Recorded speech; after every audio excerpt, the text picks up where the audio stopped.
नमस्कार दोस्तों, ocean network में आपका स्वागत है। मैं हूं ओमकार चौधरी। आज जिस विषय पर हम बात करने जा रहे हैं, चारों तरफ उसकी धूम है। छावा, शेर और छावा। छत्रपति शिवाजी महाराज अपने बेटे को छावा कहकर के बुलाते थे प्यार से। महाराष्ट्र में भी और महाराष्ट्र के बाहर भी जो खास तौर से ये पीढ़ी है या इससे पहले वाली भी पीढ़ी है, कितने लोग जानते होंगे संभाजी महाराज को, उनके त्याग को, उनके बलिदान को, उन पर हुए अत्याचारों से कितने लोग अवगत होंगे? मेरे विचार से नहीं हैं। और जो अब हो रहे हैं, उनकी प्रतिक्रियाएं, इस फिल्म का प्रभाव अब हमें देखने को मिल रहा है। नई पीढ़ी के लोगों के कुछ ऐसे दृश्य, कुछ ऐसे विजुअल्स हमारी आपकी आंखों के सामने से अब गुजर रहे हैं। जब वो नई दिल्ली में जो बिल्कुल प्राइम लोकेशन है, जिसको आप कहते हैं कि ये लुटियन जोन है, वहाँ जो इंडिया गेट सर्किल है, वहाँ से कई सड़कें जो जा रही हैं वीआईपी एरिया में, कोई बाबर रोड है, कोई औरंगजेब रोड है, कोई अकबर रोड है, तो लोगों ने अब रिएक्ट करना शुरू किया है। इनके जो बोर्ड लगे हुए हैं, उन पर कालिख पोती जा रही है या एक अलग तरह का द्रव्य डाल करके उन नामों को मिटाया जा रहा है। ये जो जागरूकता अब आई है ये फिल्म देखने के बाद। वैसे मराठा योद्धा जो हुए हैं, उन पर तानाजी पर भी एक फिल्म आई थी, कुछ और फिल्में भी आई हैं। इसी तरीके से समय-समय पर जो राजस्थान के योद्धा हुए हैं, उनके जीवन वृत्त भी आए हैं और प्रभावशाली फिल्में भी आई हैं और कुछ कमर्शियल फिल्में भी आई हैं। लेकिन छावा ऐसी फिल्म है जो अभी उसको 9 दिन हुए हैं रिलीज हुए और उसने बॉक्स ऑफिस पर कामयाबी के झंडे गाड़े हैं। न केवल महाराष्ट्र बल्कि महाराष्ट्र के बाहर भी वो खूब पसंद की जा रही है, खूब देखी जा रही है। खुद देश के प्रधानमंत्री नरेंद्र मोदी ने अखिल भारतीय मराठा साहित्य सम्मेलन में फिल्म का जिक्र किया है और जो तालियां बजी जिक्र करने पर, वो देखने लायक थी। यानी रेस्पॉन्स जो है वो कमाल का है। और वो ऐसे समय उन्होंने जिक्र किया जब मंच पर शरद पवार भी बैठे हुए थे। तो शरद पवार का जिक्र मैंने क्यों किया है, आगे चल करके इस पर चर्चा करेंगे। मेरे साथ आपके बहुत ही चिर परिचित और इस समय मैं कहूँगा कि माया नगरी के लब्ध प्रतिष्ठित समीक्षकों में से एक प्रतीक बोराड़े जुड़ रहे हैं। तो सीधे उनको जोड़ते हैं और फिर चर्चा को आगे बढ़ाते हैं। प्रतीक जी, बहुत स्वागत है। नमस्कार। धन्यवाद सर बुलाने के लिए मुझे। तो सबसे पहले तो जो ये पीढ़ी है, जो नई पीढ़ी है, उनको आप क्या बताएंगे छावा के बारे में? जी मैं सच कहूं तो मुझे डर था फिल्म को लेकर के कि पता नहीं फिल्म में कुछ गलत इतिहास ना दिखा दे या कुछ चिंता के साथ में ही मैं सच कहूं तो थिएटर में गया था। एक तो जो डायरेक्टर का नाम है या जो प्रोडक्शन हाउस है उसके कारण ही मेरे मन में चिंता थी। और बॉलीवुड का जिस प्रकार का ट्रैक रिकॉर्ड रहा है, जैसे कि पिछली कुछ 2-3 फिल्में अगर हम देखें, जैसे पानीपत को ले लीजिए, अर्जुन कपूर के साथ में जो फिल्म उन्होंने बनाई थी, या फिर सम्राट पृथ्वीराज अक्षय कुमार वाली जो फिल्म है, इन बातों के कारण मेरे मन में काफी डर था। परंतु जो हमने ट्रेलर रिव्यू जब मैंने किया था, वहां पर शंभूराजे को, छत्रपति संभाजी महाराज को, हे राज्य व्हावे ही श्रींची इच्छा, ये एक संवाद आता है। आपने अगर सुना हो, ट्रेलर अगर देखा होगा तो आपने भी सुना होगा ट्रेलर में हे राज्य व्हावे ही श्रींची इच्छा, ये हमने सुना था। परंतु अगर हम जो प्रचलित, जो हम कहते हैं वाक्य, जो छत्रपति शिवाजी महाराज का स्वप्न था, हे हिंदवी स्वराज्य व्हावे ही श्रींची इच्छा, इसकी जगह पर जो हे राज्य व्हावे श्रींची इच्छा जो डाला गया था ना, उसके कारण मेरे मन में, मतलब मैंने उसकी बहुत कठोर शब्दों में आलोचना भी की थी। 2-3 वीडियोस भी मैंने फिल्म रिलीज होने से पहले बनाए थे। तो आप मतलब आश्चर्य मुझे भी हुआ कि फिल्म में उन्होंने उस बात को चेंज कर दिया है, रीड अप करके उन्होंने वहां पर उस डायलॉग को फिल्म में चेंज किया है और बहुत बढ़िया तरीके से किया है। इवन जब हम फिल्म देखते हैं तो पता भी नहीं चलता कि इन्होंने रीड अप करके हे राज्य की जगह पर हे हिंदवी स्वराज्य भावे ये उन्होंने चेंज किया है। इसके साथ में ही फिल्म की शुरुआत में दो तीन जगहों पर वॉइस ओवर के माध्यम से उन्होंने हे हिंदवी स्वराज्य भावे श्रींची इच्छा ये भी बाद में डाला हुआ लग रहा है, क्योंकि वो वॉइस ओवर के माध्यम से ये कहीं पर भी सीधे कोई बोल रहा हो ये हम नहीं सुन रहे हैं। तो ये एक जो बदलाव उन्होंने किया ये मुझे पसंद आई ये बात। हालांकि कुछ कुछ जगहों पर जो थोड़ा सा सेक्युलरिज्म का टच जो उन्होंने दिया है फिल्म की शुरुआत में, जो अजय देवगन का वॉइस ओवर है वहां पर ये कहना कि महाराज की जो मतलब छत्रपति शिवाजी महाराज की जो लड़ाई वो किसी धर्म के विरुद्ध नहीं थी, इसकी जगह पर वो ये संवाद भी डाल सकते थे कि जो विदेशी आक्रांता है, चाहे वो मुगल हो, तुर्क हो, अफगान हो, ब्रिटिश हो, पुर्तगीज हो, चाहे इस्लामिक आक्रांता हो या ईसाई आक्रांता हो, उनके विरुद्ध छत्रपति शिवाजी महाराज लड़े थे देव देश और धर्म की रक्षा के लिए। इस प्रकार का डायलॉग भी डाला जा सकता था, क्योंकि हमारी लड़ाई किसी धर्म के विरुद्ध होने का प्रश्न ही नहीं उठता, क्योंकि हमने कभी किसी देश पर आक्रमण नहीं किया और हमने कभी किसी को कन्वर्ट करने का भी प्रयास नहीं किया। तो ये तो सबको ही पता है कि हमारी सनातन वैदिक हिंदू संस्कृति की मूल भावना ही है प्राणी मात्र से प्रेम करना, और हमने कभी किसी पर आक्रमण नहीं किया। परंतु वो जो लाइन जिस प्रकार से डाली है थोड़ा सा, वो मुझे एक बात पसंद नहीं आई थी। परंतु ये सारी बातें होते हुए भी मैं कहूंगा कि फिल्म बिल्कुल देख सकते हैं और बच्चों को भी दिखा सकते हैं। बस थोड़ा सा अपनी तरफ से भी बच्चों को ये बताना आवश्यक है कि जो बातें जिस प्रकार से थोड़ा सा सेकुलरिज्म का तड़का लगाया है, उसकी जगह पर बच्चों को ये बताया जाना चाहिए कि ये सिविलाइजेशनल वॉर था, ये हमारी सभ्यता की रक्षा के लिए लड़ी गई लड़ाई थी, और जो विदेशी आक्रांता थे उनका एकमात्र उद्देश्य था इस देश की सभ्यता को, संस्कृति को नष्ट करना, हिंदुओं का कल्चरल जेनोसाइड। ये अपनी तरफ से हमें बच्चों को बताया जाना चाहिए। बाकी तो फिल्म बिल्कुल देख सकते हैं। हाँ, एक बात जो बिल्कुल एंडिंग में जहां पर छत्रपति संभाजी महाराज को जो यातनाएं दी गई थी औरंगजेब के द्वारा 40 दिनों तक, वहां पर जिस प्रकार से उस बात को थोड़ा सा उन्होंने ट्विस्ट किया है ना, ये एकमात्र मैं बात कहूंगा कि जो मुझे सच में पसंद नहीं। बाकी सारी बातों को तो मैं बिल्कुल चलो भुला देंगे हम, जो सेक्युलरिज्म का तड़का है, चलो बॉलीवुड से हम उतना एक्सपेक्ट कर भी नहीं सकते, थोड़ा बहुत वो डालते ही है, तो वो सारी बातें भी चलो हम इग्नोर कर देते हैं।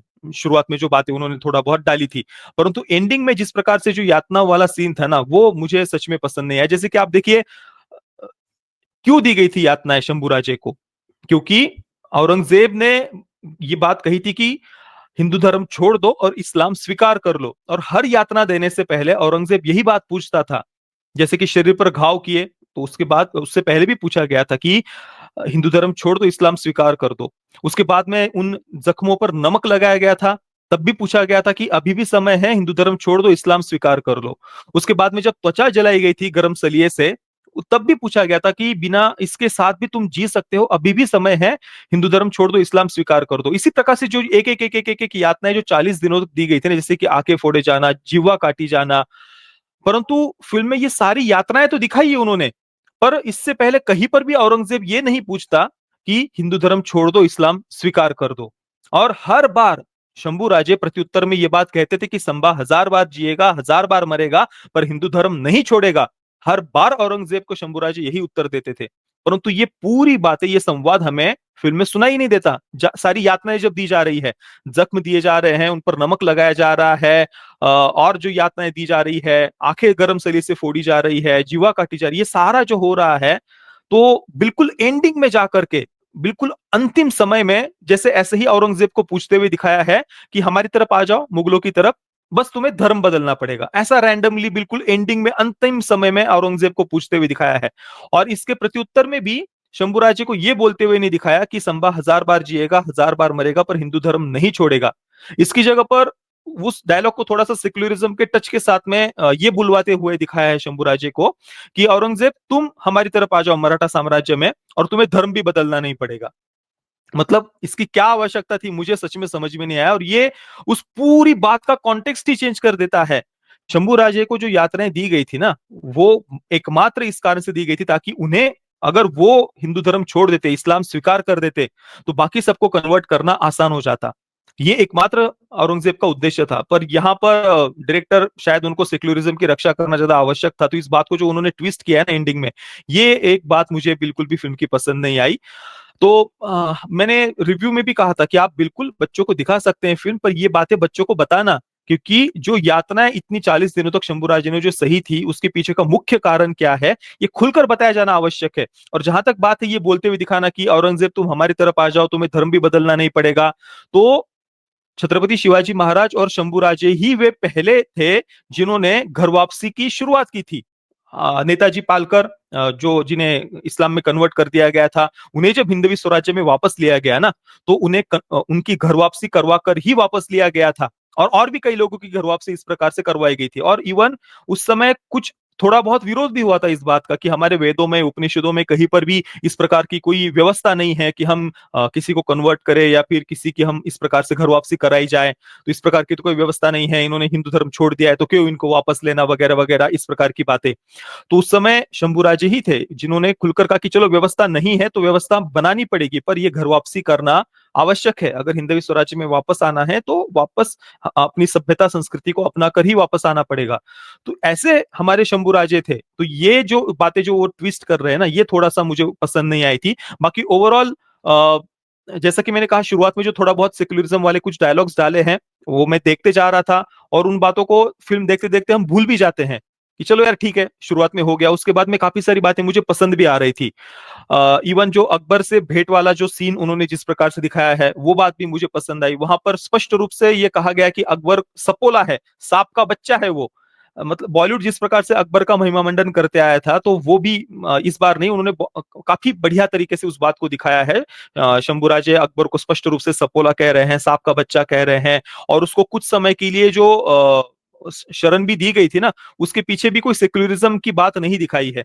जब शंभुराजे को पता चलता है कि उनके विरुद्ध किस प्रकार से कुछ आंतरिक षड्यंत्र रचे जा रहे हैं, तो इस कारण से कुछ दिनों के लिए शरण दी गई थी। तो वो ओवरऑल जिस प्रकार से वो सीन डाला है वो मुझे पसंद आया। तो जैसे कि मैंने कहा शुरुआत में जो थोड़ा बहुत है वो बातें इग्नोर करके मैं, मुझे काफी सारी बातें ठीक ठाक भी लग रही थी, बस जस्ट वो एंडिंग वाला जो सीन है वो हमें ठीक नहीं लगता। और दूसरा, जो म्यूजिक है फिल्म का, वो बहुत बहुत ज्यादा डिसअपॉइंट करता है। ए आर रहमान का जो म्यूजिक है, मतलब आप कहीं पर भी सुन लीजिए, जितने भी रिव्यूज है इंटरनेट पर, आप सब जगह पर देख लीजिए, सबने म्यूजिक की तो आलोचना की ही की है। बाकी किसी चीज की आलोचना की हो नहीं की हो वो अलग बात है, पर म्यूजिक की तो सबने आलोचना की, क्योंकि बहुत ज्यादा डिसअपॉइंटिंग म्यूजिक है। और एक जो जाने तू वाला जो उर्दू रोमांटिक सॉन्ग है, वो अच्छा हुआ कि फिल्म में जस्ट कुछ समय के लिए बैकग्राउंड में सुनाई देता है, ज्यादा समय के लिए नहीं है, नहीं तो उसके शब्द, उसके बोल तो बहुत ही ज्यादा विचित्र है। तो एक म्यूजिक हमें सबसे ज्यादा डिसअपॉइंट करता है। और जो एंडिंग वाला सीन था, जो यातनाएं देने वाला, उसके जो थोड़ा सा ट्विस्ट किया है सेक्युलरिज्म के तड़के के साथ में, ये दो बातें मैं कहूंगा कि मुझे इन्होंने डिसअपॉइंट किया। पर बाकी फिर भी बच्चों को बिल्कुल फिल्म दिखा सकते हैं, क्योंकि ये इतिहास अगली जनरेशन को पता होना आवश्यक है। अब ज्यादा तो हम कुछ बॉलीवुड से एक्सपेक्ट कर नहीं सकते। आपने शुरू में कहा था कि प्रोडक्शन हाउस और डायरेक्टर लक्ष्मण हम्म। उटेकर, जब इनके नाम देखे थे तो आपको थोड़ी सी शंका हुई थी, तो ऐसा आपके मन में विचार क्यों उठा? देखिए, ये मैंने कई बार हमारे चैनल पर बताया है, आज मैं फिर से ये बातें बता रहा हूँ। लक्ष्मण उतेकर की जो पहली हिंदी फिल्म थी ना, लुका छुपी नाम था उसका, उसमें आप देखिए विनय पाठक का एक कैरेक्टर है, उसको एक हिंदू राष्ट्रवादी पार्टी से दिखाया है।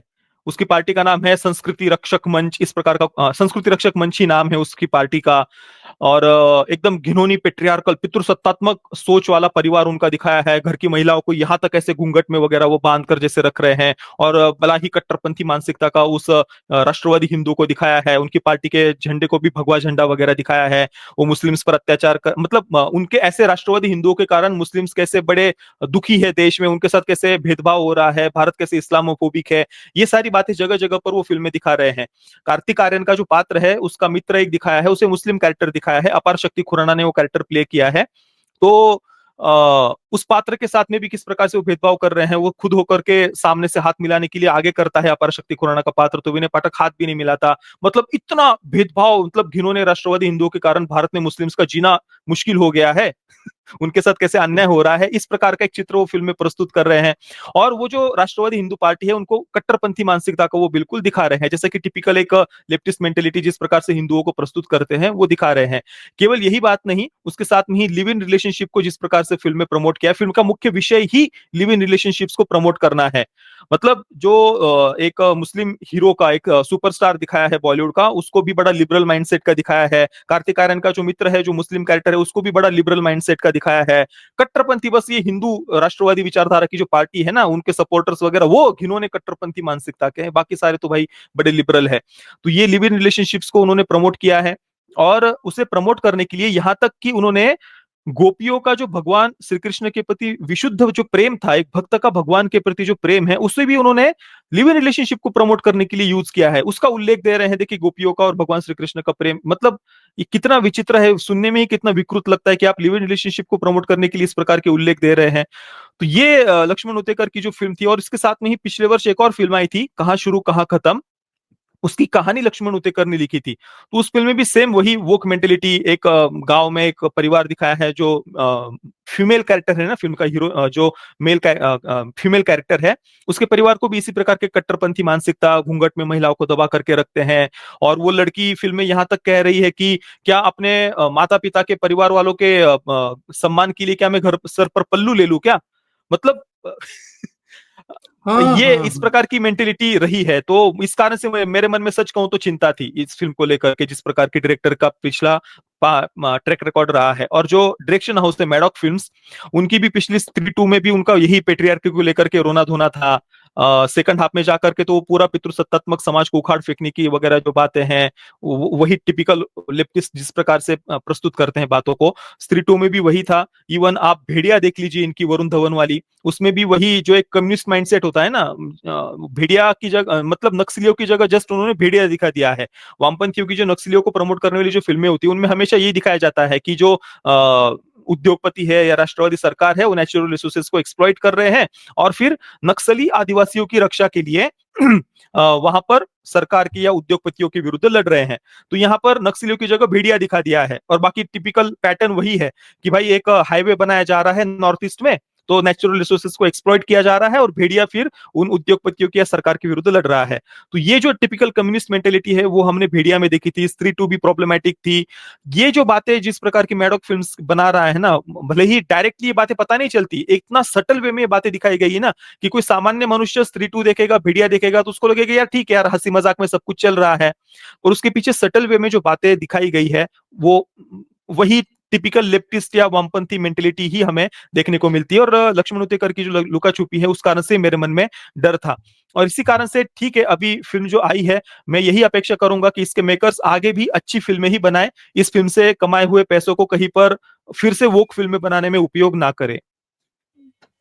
कल तक ही 287 करोड़ का बिजनेस वो कर चुकी थी, और आज संडे है तो ये 300 करोड़ का आंकड़ा तो चला जाएगा। पर मुझे ये बताइए, अभी मुझे सुनने को मिला था कि देवेंद्र फडणवीस साहब ने ये निर्देश दिए कि विकिपीडिया पर कुछ दूसरी जगहों पर संभाजी महाराज के बारे में जो गलत जानकारी दी गई है उसको हटाया जाए। और ये भी जानकारी मिली है कि वो सामग्री नहीं हटाई गई है, नहीं हटाई जा रही है। तो 4 संपादकों पर, विकिपीडिया के संपादकों पर मामले दर्ज करने पड़े हैं। ये जो एक मानसिकता है कि जो भारत के अलग अलग क्षेत्रों के योद्धा रहे हैं, जिन्होंने अपना सर्वोच्च बलिदान दिया है कॉज के लिए, अपने धर्म की रक्षा के लिए, अपनी संस्कृति की रक्षा के लिए, सभ्यता की रक्षा के लिए, उनके बारे में या तो सही पढ़ाया नहीं गया, यहाँ तक के पाठ्यक्रमों में भी उस तरीके से स्थान नहीं दिया गया, या अगर इस तरह की जानकारी उनके बारे में देनी भी पड़ी है तो बहुत गलत सलत तरीके से दी जाती है, ये दी गई है। इस मानसिकता के पीछे क्या? जी, देखिए अभी मैंने वही ओपन कर था, आप जब बातें कर रहे थे ना, मैंने वही विकिपीडिया का छत्रपति संभाजी महाराज पर जो पेज है, वो मैंने जस्ट अभी सामने ओपन किया है, और उन्होंने वो बातें नहीं हटाई है। अभी भी मैं देख रहा हूँ, वही जो प्रॉब्लमेटिक बातें हैं, वो बिल्कुल ऊपर ही, मतलब नीचे कुछ अलग अलग जो पैसेजेस वगैरह होते हैं, उसमें नहीं, ऊपर ही जो मुख्य जो जानकारी एक कंबाइन करके दिखाई जाती है ना, कंपाइल करके, तो उसमें ही सारी प्रॉब्लमेटिक बातें अभी भी पढ़ने को मिल रही है। मैं कहूंगा कि देखिए, आप औरंगजेब के ऊपर विकिपीडिया का जो पेज है ना, उसको आप पढ़िए, ऊपर का जस्ट पूरा पेज भी मत पढ़िए, औरंगजेब की जो जानकारी ऊपर ऊपर दी गई है वो पढ़िए, और उसके साथ में छत्रपति संभाजी महाराज के बारे में जो ऊपर ऊपर जानकारी दी है, इन दो बातों का कंपेयर करिए। औरंगजेब का लिटरली उन्होंने महिमा मंडन किया है, मतलब गुरु तेग बहादुर जी का शीश काटा जाना, भाई दयालदास जी, सतीदास जी, मतीदास जी, इनको जिस प्रकार से अनगिनत यातनाएं दी गई थी, जो हजारों मंदिर तोड़े गए थे, या इसके साथ में ही दाराशी को अपने भाई का भी जिस प्रकार से सर काटा था, क्योंकि वो वेदों और उपनिषदों का फॉलो कर रहा था, वेदों और उपनिषदों के प्रति उसका हिंदू धर्म के प्रति प्रेम बढ़ रहा था, फारसी भाषा में दाराशिकों ने उसे अनुवाद भी किया था, इसी कारण से दाराशिकों का सर काट दिया था औरंगजेब ने। इन सब बातों को भी जिस प्रकार से बड़ा मीठा मीठा शक्कर की चाशनी में डुबोकर औरंगजेब को, मतलब ये बातें तो मेंशन ही नहीं है कि हिंदू के प्रति उसके मन में घृणा हो, या वो उसकी जो कट्टरपंथी मानसिकता, इसका तो मेंशन ही नहीं है। उल्टा महिमा मंडन विकिपीडिया के ही पेज में औरंगजेब का किया हुआ आपको दिखाई देगा। उसी के अगेंस्ट छत्रपति संभाजी महाराज की जो शूरता, वीरता, पराक्रम, उनके साथ में जो इतनी यातनाएं देकर के औरंगजेब ने जो उन्हें 40 दिनों तक यातनाएं दी, इसका उल्लेख तक ऊपर आपको कहीं पर देखने को नहीं मिलेगा। इसकी जगह पर क्या लिखा है पता है? मैं आपको पढ़कर बताता हूं। मराठा जी। Soldiers under Sambhaji's command during his campaigns committed atrocities against civilians including massacres and mass rape. जो पोर्तुगीजों के ऊपर छत्रपति संभाजी महाराज और मराठाओं ने, मावड़ाओं ने जो आक्रमण किया था, तो वहां पर सिविलियंस के साथ में उनका मसैक, उनका नरसंहार किया, और उनके साथ रेप किए महिलाओं के साथ में। ये अभी भी यहाँ पर इन्होंने पूरी तरीके से गलत जानकारी लिखी हुई है। और जब परसों ये न्यूज आई थी ना कि विकिपीडिया के ऊपर एफआईआर की गई है, मैंने तभी तुरंत विकिपीडिया का पेज ओपन करके देखा था। परसों ही मैं बाहर था, पर मैंने तब ओपन किया था, तब थोड़ा लाइन अलग थी। तब वहां पर लिखा हुआ था कि मराठा सोल्जर्स ने संभाजी महाराज के नेतृत्व में जब पोर्तुगीजों के ऊपर आक्रमण किया, तो वहां पर क्रिश्चियन महिलाओं के साथ में रेप किए थे मावड़ाओं ने, मराठा सोल्जर्स ने। ये वाक्य था वहां पर। तो अभी यहां पर उन्होंने चेंज करके जस्ट ये किया कि क्रिश्चियन महिलाओं की जगह पर सिविलियंस का मैसेकर किया और रेप किया, मास रेप ये शब्द उन्होंने उपयोग किया है। तो क्रिश्चियन शब्द हटाकर के अब ये शब्द उन्होंने यहां पर, ये एक केवल वाक्य मुझे पिछले 2 दिनों में बदला हुआ है, ये देखने को मिल रहा है। इसके अलावा कोई बदलाव उन्होंने पिछले 2 दिनों में एफआईआर होने के बाद में भी नहीं किया है। सच्चाई क्या है? छत्रपति संभाजी महाराज ने जो पोर्तुगीज क्रिश्चियन मिशनरीज हिंदुओं को कन्वर्ट कर रहे थे, हिंदुओं के जो इंक्विजिशन का पूरा इतिहास अगर हम पढ़े, जिस प्रकार से हिंदुओं को जिंदा जलाया जा रहा था कन्वर्ट होने से मना करने पर, आज भी गोवा में हथकतरो खाम है जहां पर हिंदुओं के हाथ काटे जा रहे थे हथकतरो खाम पर। तो ऐसे जो ईसाई मिशनरी थे, जो ये सब इंक्विजिशन वे में जो हिंदुओं पर अत्याचार कर रहे थे, शंभू राजे ने उनके शीश काटे थे, उनके सर धड़ से अलग कर दिए थे। ये इतिहास में हमें पढ़ने को मिलता है। और यहां पर वो तो मतलब मिशनरियों के अत्याचार, पोर्तुगीजों के अत्याचार, इंक्विजिशन, इसका तो उल्लेख ही नहीं है। पर मराठा सोल्जर्स ने वहां पर मास रेप किए, मैसेकर किया, ये यहां पर ये झूठा इतिहास, कुछ भी मतलब मन गढ़ंत जो मन में आए वो लिखना है इनको। और मुझे नहीं लगता कि ये कुछ बदलेगा भी एफआईआर होने के बाद में भी, क्योंकि आप देख लीजिए जो दिल्ली राइट्स 2020 में जो दिल्ली दंगे हुए थे ना, उसका विकिपीडिया पेज आज भी आप ओपन करके देख लीजिए। उस समय भी बहुत विवाद हुआ था इसको लेकर के कि विकिपीडिया पूरी तरीके से झूठ उस पेज में दिखा रहा है, हिंदुओं ने ही दंगे किए, हिंदुओं ने ही मुस्लिम्स का जेनोसाइड किया। इस प्रकार की बातें अभी भी दिल्ली दंगों का जो पेज है विकिपीडिया का, वहां पर अभी भी वही शब्दावली उसी प्रकार से उपयोग की गई है, कोई बदलाव नहीं है। उस समय भी सरकार के द्वारा शायद कुछ नोटिस वगैरह भेजा गया था जितना मुझे याद आ रहा है, पर काफी विवाद तो हुआ था उस समय भी। पर कोई बदलाव पिछले 5 वर्षों में भी अभी तक भी नहीं हुआ है उस पेज में। और यहाँ पर भी पता नहीं, होना तो चाहिए, अपेक्षा तो हम यही करते हैं कि सरकार इस बार तो कम से कम कुछ कठोर कार्रवाई करे विकिपीडिया के ऊपर, क्योंकि ये मतलब भारत में रहकर, भारत के ही, मुझे नहीं लगता कि किसी विदेशी ने ये पेज एडिट किया होगा, भारत के ही किसी न किसी वामपंथी के द्वारा ही, एडिटर के द्वारा बिल्कुल, ही ये सब लिखा गया होगा। तो सरकार को बिल्कुल कार्रवाई करनी चाहिए ना। सही कह रहे हैं। देखिए, इधर थोड़ा-सा हमें लग रहा है कि कुछ या तो ये है कि केंद्र में एक राष्ट्रवादी सरकार है और देश का माहौल भी लोग बदलते हुए देख रहे हैं, जनमानस बदलते हुए देख रहे हैं। बल्कि मैं तो कहूँगा कि महाकुंभ तो एक चरम बिंदु है। ये माना जाता है कि जो भी 135-40 करोड़ जनता है इस समय देश की, उसमें से करीब-करीब 110-115 करोड़ हिंदू हैं। उनमें से अगर आधे प्रयागराज पहुंच गए, एक बहुत ही संक्षिप्त से कालखंड में, तो ये एक ऐसा उभार है हिंदुत्व का, सनातन का, जो अब सबको दिखाई भी दे रहा है, चमत्कृत भी कर रहा है, सोचने के बिल्कुल, लिए मजबूर कर रहा है। तो कुछ बिल्कुल। प्रोडक्शन हाउस ने, कुछ डायरेक्टर्स ने, कुछ एक्टर्स ने कुछ हिम्मत दिखाई है, या कहिए कि बहती गंगा में हाथ धोने की कोशिश की है। और उसके बिल्कुल। खतरे भी हैं, जिसकी तरफ हुँ। आपने इशारा किया है कि ये लोग संतुलन साधने के चक्कर में खुद को सेकुलर बताने, या जो सेकुलर ब्रिगेड है उसको एक मैसेज देने के लिए कि भाई हम आपको भूले नहीं हैं, अभी भी हरकतें कर रहे हैं।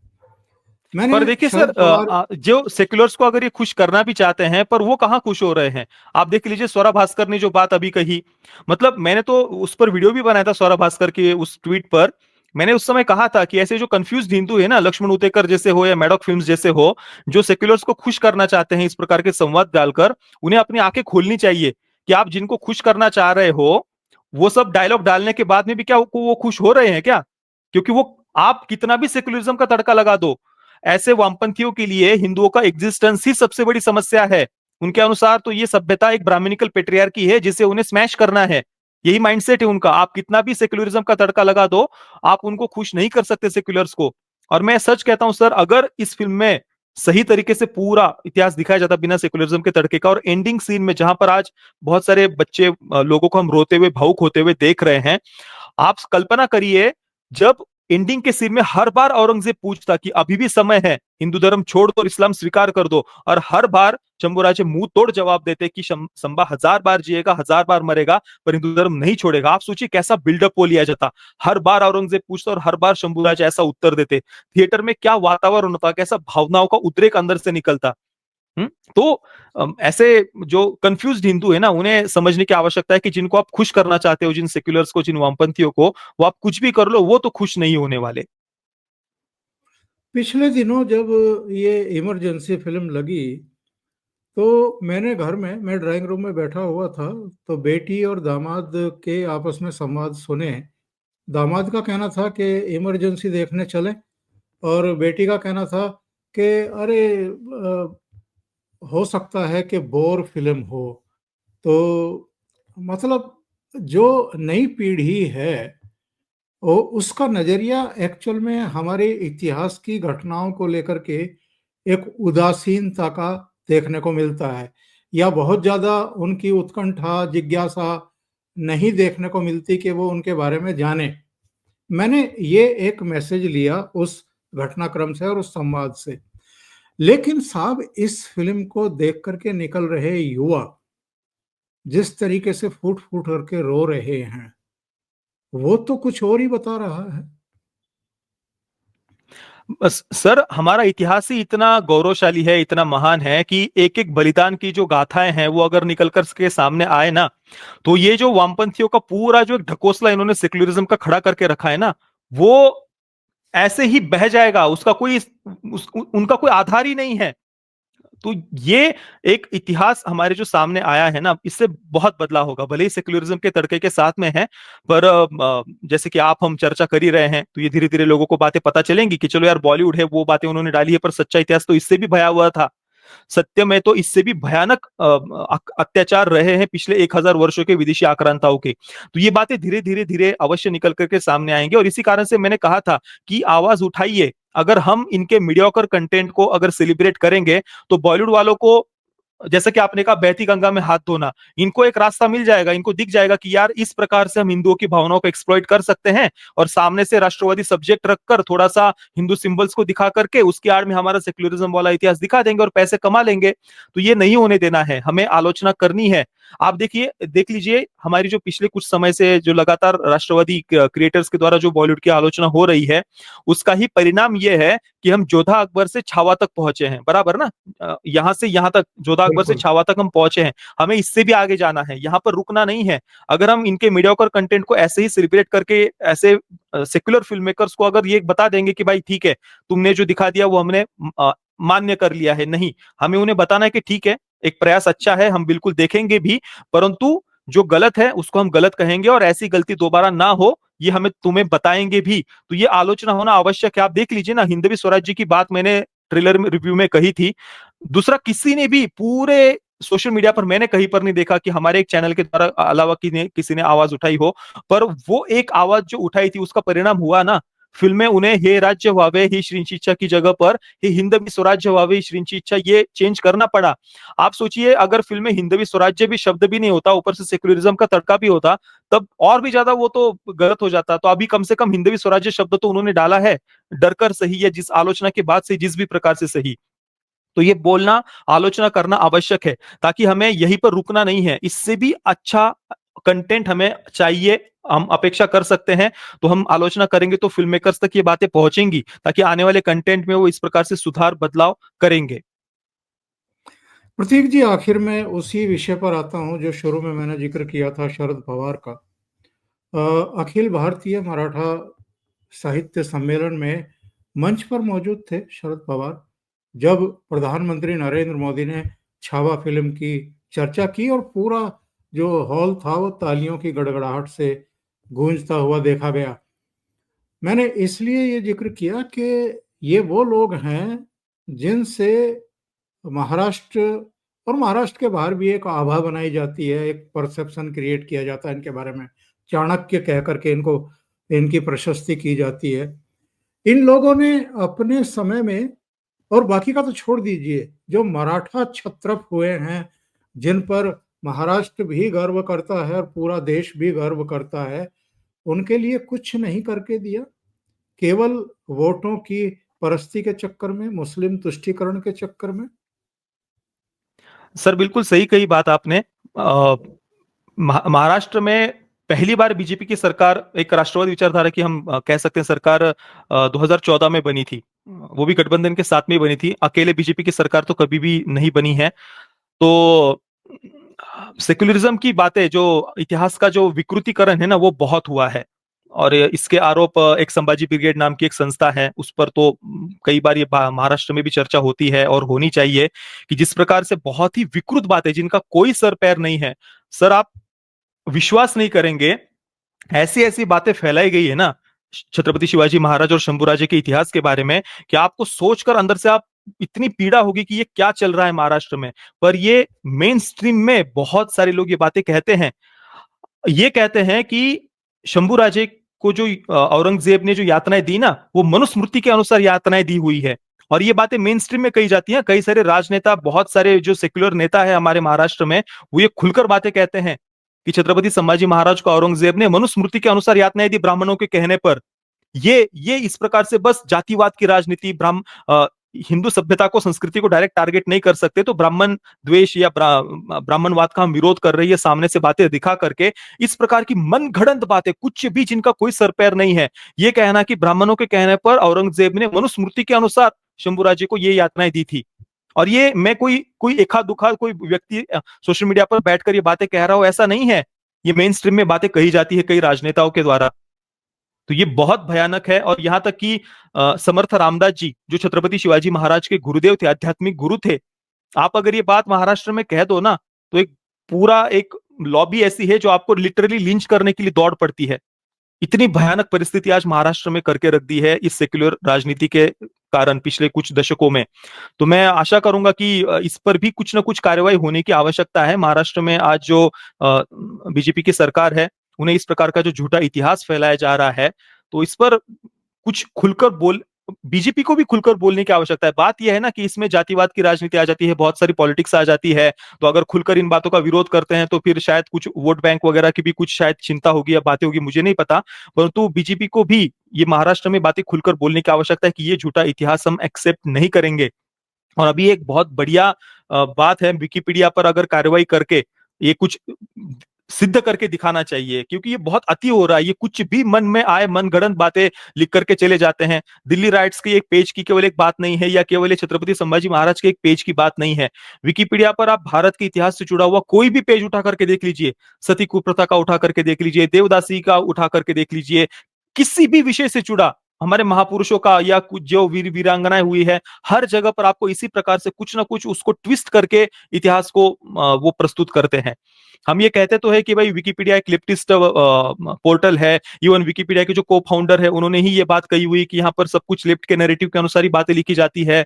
पर आप देखिए, वेस्टर्न प्लेटफॉर्म है, तो लेफ्ट का नैरेटिव है ना, तो वहां पर वो क्रिश्चियन कंजर्वेटिव्स के विरुद्ध भी कुछ बातें उनको लिखनी चाहिए। पर ये वेस्टर्न बिल्कुल। प्लेटफॉर्म है, अपने आप को लेफ्टिस्ट वो बताते हैं, परंतु यहाँ पर क्रिश्चियन कंजर्वेटिव्स के पॉइंट ऑफ व्यू से ही सारी बातें लिखी जाती है। भारत में भी जो इतिहास है, जो मिशनरियों ने झूठा इतिहास लिख करके रखा है, उनके पॉइंट ऑफ व्यू से ये सारी बातें लिखी गई है। तो ये इस पर तो अवश्य कार्रवाई करनी चाहिए, और ये बातें अगर आगे पहुंचाई जाए, विकिपीडिया पर ये कार्रवाई होनी ही चाहिए। जो कुछ भी मन में आए ये लोग वो लिख देते हैं। और अगर प्रोग्राम के अंत में हम परफॉर्मेंसेस की बातें करें, तो मैंने उड़ी देखी थी, तो मैंने काफ़ी उस समय विकी कौशल की परफॉर्मेंस की सराहना की थी और बड़ा प्रभावशाली एक अभिनय देखने को मिला था। इसमें किस तरह के मार्क्स आप उनकी एक्टिंग को देंगे, परफॉर्मेंस को देंगे? और जो दूसरे कलाकार हैं, उनके बारे में भी थोड़ा-सा बताइए? सर, परफॉर्मेंसेस तो अच्छे हैं। मुझे भी डर था, ट्रेलर जिस प्रकार से उन्होंने एडिट किया था ना, ऐसा लग रहा था कि जबरदस्ती चीखने चिल्लाते हुए दिखाया है, परंतु फिल्म में जब हम देखते हैं तो वो बातें जस्टिफाई होती है। तो विकी कौशल का परफॉर्मेंस अवश्य अच्छा है, इसमें कोई संदेह नहीं है। बाकी अक्षय खन्ना ने जिस प्रकार से औरंगजेब की भूमिका निभाई है ना, वो मतलब भले ही वो सेक्युलरिज्म का तड़का हो, वो जो बातें हो, पर परफॉर्मेंस अच्छा है, इसमें कोई संदेह नहीं है। मेकअप आर्टिस्ट का जो काम है, कॉस्ट्यूम डिजाइनर का जो काम है, सेट्स प्रकार से जिस प्रकार से उन्होंने डिजाइन किए हैं, आर्ट डायरेक्टर का जो काम है, इन इन सब जगहों पर फिल्म हमें प्रभावित करती है। वो जो म्यूजिक वगैरह डिसअपॉइंट करते हैं वो अलग बातें हैं, पर बाकी जगहों पर ये फिल्म हमें अवश्य प्रभावित करती है। एक एक जो बात बतानी रह गई थी, औरंगजेब को लेकर के परफॉर्मेंस भले ही अच्छा हो, पर औरंगजेब का जो मुख्य उद्देश्य है वो फिल्म में उन्होंने नहीं दिखाया है। जैसे कि औरंगजेब का जो जिस प्रकार से रिलीजियस फैनेटिक उसको दिखाना चाहिए था ना, मजहबी कट्टरपंथी जो उसको दिखाना चाहिए था, वैसे फिल्म में उसे प्रस्तुत नहीं किया है। जस्ट ये दिखाया है कि वो दक्खन पर कब्जा नहीं कर पा रहा था, और वो अपना सत्ता विस्तार, सत्ता के पीछे पागल उसको दिखाया है, दक्खन पर कब्जा नहीं कर पा रहा, इस कारण से वो परेशान है, दुखी है, इस कारण से वो बस आक्रमण कर रहा है। उसे कहीं हिंदुओं पर आक्रमण करना है, हिंदू सभ्यता को समाप्त करना है, या हिंदुओं के प्रति उसके मन में घृणा हो, ये बातें वो नहीं दिखा रहे। हाँ, एक जगह पर डायलॉग आता है खाली कि जहां भी भगवा दिखे उसको लाल कर दो, ये संवाद अवश्य आता है, पर वो संवाद भी इस कारण से है कि औरंगजेब जब बुरहानपुर पहुंचता है, सब कुछ जला हुआ, राख हुआ, सब पीछे हम बैकग्राउंड में दिखते हैं, क्योंकि कुछ समय पहले ही मराठाओं ने वहां पर आक्रमण किया था, ये फिल्म में वो दिखाया गया है। तो पता नहीं वो बुरहानपुर को इतना जला हुआ क्यों दिखाया, क्योंकि मतलब ये थोड़ा सा बैलेंसिंग एक्ट ही वो शायद दिखा रहे हैं कि देखो मराठाओं ने भी बुरहानपुर को जला दिया था। ये डायरेक्टली वो बोल नहीं रहे, पर औरंगजेब जब बुरहानपुर पहुंचता है ना, तो पीछे सब कुछ जला हुआ, राख हुआ हमें दिखाई देता है। तो ये थोड़ा सा डायरेक्टर ने ना कहते हुए भी कुछ वो कहने का वहां प्रयास करे, जो गलत था, पर चलो ठीक है। अब वहां पर औरंगजेब जब पहुंचता है बुरहानपुर में, तो वहां पर वो गुस्सा हो रहा है, वो दक्खन पर कब्जा नहीं कर पा रहा, इस कारण से उसके मन में बहुत पीड़ा है, और तब वो कह रहा है कि भगवा जहां भी दिखे उसको लाल कर दो। और भगवा क्यों? क्योंकि मराठाओं का वो ध्वज था, भगवा ध्वज, इस कारण से वो कह रहा है कि भगवा जहां भी दिखे उसको लाल कर दो। ये पूरी तरीके से गलत एक मतलब पहले मराठाओं ने बुरहानपुर पर आक्रमण किया, वहां पर सब कुछ जला दिया, और फिर औरंगजेब वहां जाकर के कह रहा है कि देखो फिर जहां पर भी भगवा दिखी उसको लाल कर दो। ये ना कहते हुए भी जो बातें वो कहने का प्रयास कर रहे हैं ना, ये थोड़ा सही नहीं है। और औरंगजेब की जो असली मानसिकता है, जो उसने मंदिर तोड़े, वो खुलकर बातें एक संवाद के माध्यम से ही सही, कहीं पर कोई दो मावड़ाओं को बोलते हुए दिखा देते कि औरंगजेब ने इतने मंदिर तोड़ दिए, आपको विजुअली नहीं दिखाना था ना, तो संवाद डाल देते कोई कि औरंगजेब ने इतने इतने जी। मंदिर तोड़े हैं, इतने हिंदुओं पर अन्याय कर रहा है। एक संवाद तक ये हमें कहीं फिल्म में सुनने को नहीं मिलता। हालांकि आप देखिए तानाजी फिल्म में ये संवाद था। अजय देवगन का पात्र एक जगह पर कहता है कि औरंगजेब ने काशी विश्वनाथ का मंदिर तोड़ दिया है, तो एक डायलॉग के माध्यम से ही वो बात उन्होंने डाली थी, यहां पर वो बात बिल्कुल। हमें मिसिंग दिखाई देती है। प्रतीक जी, बहुत-बहुत धन्यवाद ओशियन नेटवर्क के लिए इतना समय निकालने के लिए और एक बहुत ही महत्वपूर्ण मुद्दे पर चर्चा करने के लिए। Thank you so much. जी सर, नमस्कार। बहुत बहुत धन्यवाद।